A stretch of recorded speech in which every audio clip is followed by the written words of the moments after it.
Hello guys, so welcome on Watches TV. We're here at our club and today we're going to talk not about timepieces, we are going to talk about the tools that are used in watchmaking.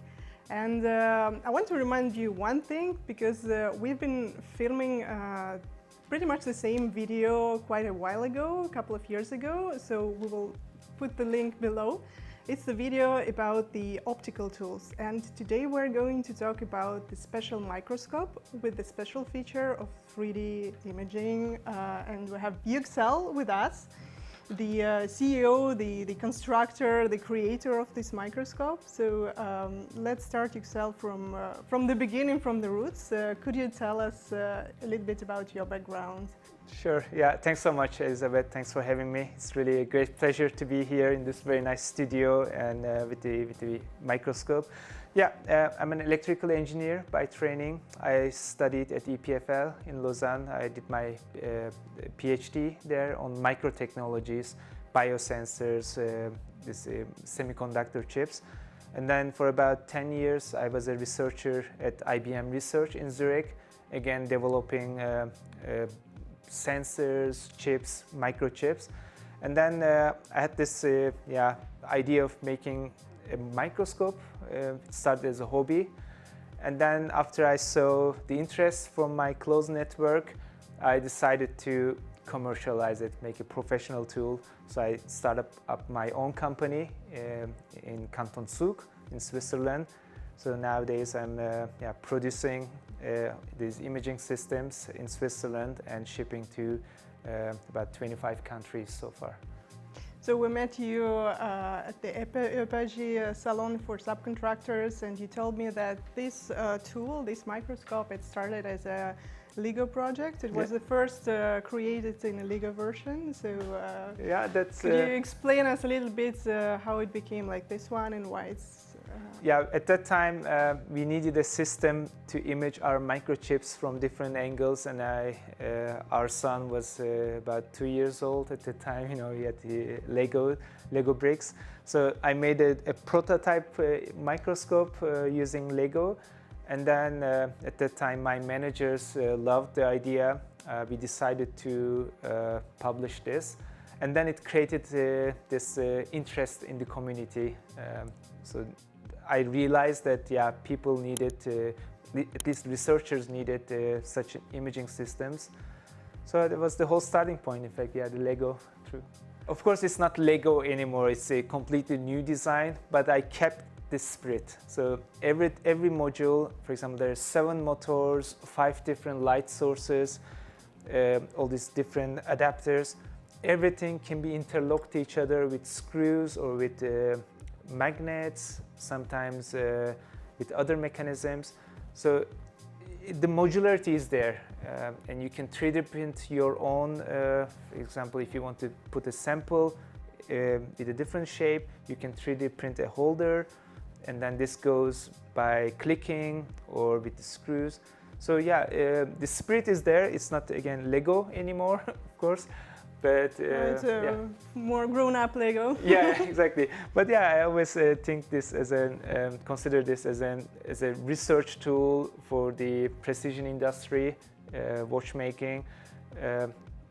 Lego for grown-ups, I guess. Yeah. And exactly, if we're talking about watchmaking, what are the options that you get in this microscope for watchmakers, or for maybe for artisans? Micro painting. I think it's going to be interesting for them. Yeah, this is an imaging system that can image an object starting from maybe 10 centimeters down to micrometer resolution. So you can use it as a macro photography system, and you see you can tilt, rotate. So you can create these nice videos for marketing purposes, for demonstration purposes, but also you can use it for quality control in the lab or in the machine shop to check the quality of the gears. You can do measurements, zoom down to, again, micron features. Then it's a regular microscope. You can consider this as a motorized macro photography system, and then zooming, then it becomes a motorized microscope. Plus it's portable. It's portable, yeah. It's only 3 kilos, no? Yeah, correct. It comes with a hard case that it folds, and then you can place it in the case. You can carry it around easily. It's powered from a USB charger, phone charger, 5 volt USB-C. You can even power it from a power bank. So of course you need a laptop to record everything, 4K videos, images. Otherwise, yeah, it's portable, yeah. So how does it work? Maybe we can start with your sample here, and then we have some watches to test. Yeah, this is the sample manipulation part. We have X, Y, and rotation for the sample. And then we move to the camera, and this is the more interesting part because this is not very common in the microscopy world.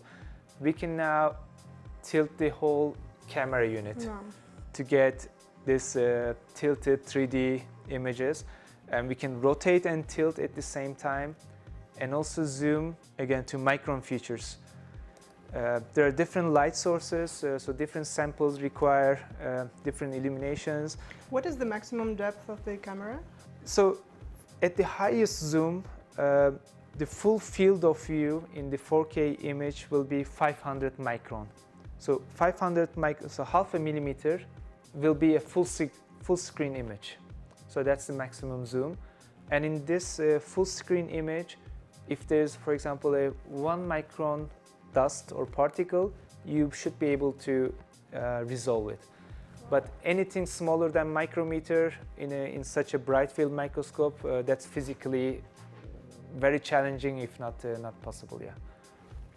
So we have Parmigiani Fleurier here with a nice guilloche dial. So yeah, exactly. Can you show us the guilloche dial? Yeah. So, and this is only with one lens. So there are different lenses that you can choose depending on the range you want, imaging application you want. You can do automatic focus stacking, meaning that in such tilted videos or images, you can use an algorithm, automatic algorithm. You can actually see the all the guilloche work on the dial, which is crazy. And actually now you know why you're paying that much money for. So how about skeletonized watch? So can we go maybe inside and zoom inside and see the movements? Yeah. And I will now switch to the highest zoom lens. So this is now the starting point of this. Yeah. Oh, this is a real zoom. Yeah. This is a real zoom. Yeah. It's more interesting probably during the manufacturing when you want to image gears before finishing the product. So or to check the finishing if you want to get the perfect finishing or the perfect. So for example, I have as I said, there are users from the watch industry, and one thing they check also the metal finish quality at the micro scale. Yeah, and to check the oiling of the parts, if it's dusty or dirty inside. I think for watchmaking it's going to be essential. The third watch that we have is a tourbillon, and we'll look inside the tourbillon now. The view is amazing.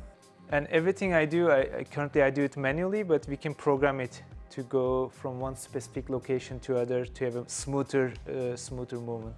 Yeah, and to turn it maybe like with a special speed or specific speed or specific tilt, the angle. Yeah. And for example, there are also modes that if you want to take a photo of the same type of watch repeatedly for quality control, you can also program it to go to specific locations. And set the frequency of the taking of pictures. Yeah, you can also set those exactly. You can like a time-lapse style. Time-lapse, yeah.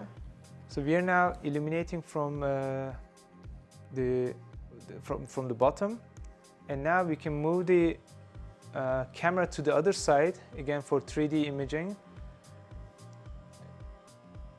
It's probably not as aesthetic as the other one. But you can also change the lighting of the. We can have top on the. We can also have on the lens. No? Yeah, we can also have a combination. In this system, there's nothing magical. it's again up to you how you define where your light source is. It's exactly what we are doing here. We have the light sources, the camera, and we adjust the angle to get the best view. It's exactly the same best here. Image, yeah. Again, you need to find the best way of placing this light source and the angle, the other light source, to get the less reflection. Maybe sometimes you want more reflection. So it's a lot of opportunity to play with this tool.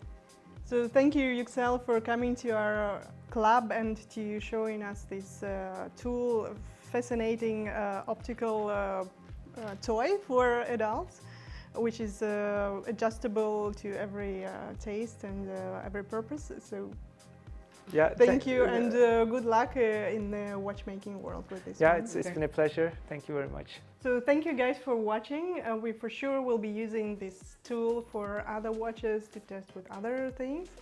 And thank you for being with us, and viva watchmaking!